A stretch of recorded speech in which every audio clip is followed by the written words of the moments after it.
खबर समय जगत में आपका स्वागत है। मैं हूं जितेंद्र जैन। आइए नजर डालते हैं आज की कुछ मुख्य खबरों। भोपाल राजधानी भोपाल के रविंद्र भवन में कला व्योम फाउंडेशन द्वारा स्वामी विवेकानंद की दृष्टि में विकसित भारत 2047 विषय पर व्याख्यान का आयोजन किया गया। कार्यक्रम में मुख्य अतिथि प्रदेश के राज्यपाल मंगूभाई पटेल रहे।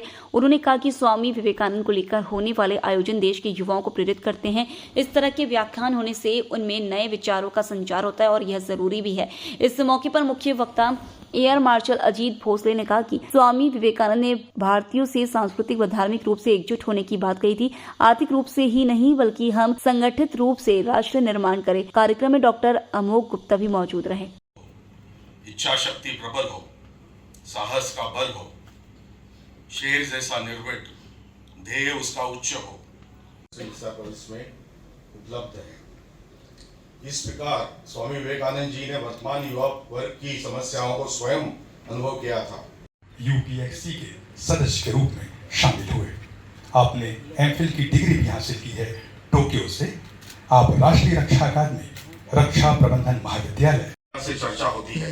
एक बार फिर स्वामी विवेकानंद पुरुषों की और महिलाओं को प्रेरित कर रहे हैं।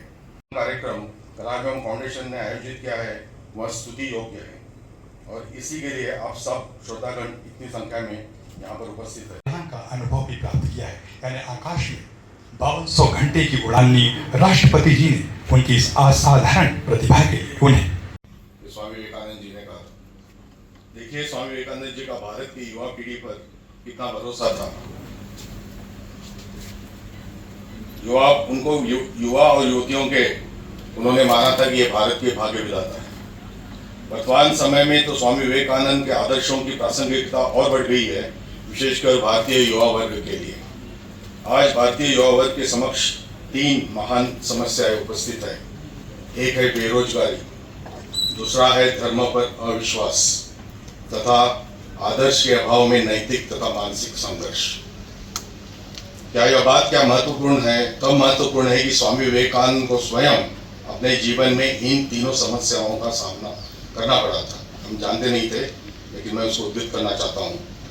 उस काल में जबकि कॉलेज का स्नातक होना एक विरल बात थी, युवा नरेंद्र दास दत्त को, जो बाद में स्वामी विवेकानंद बने, बीए पास करने के बाद उन्होंने लॉ की पढ़ाई के बाद भी नौकरी के लिए उन्हें दर दर भटकना पड़ा।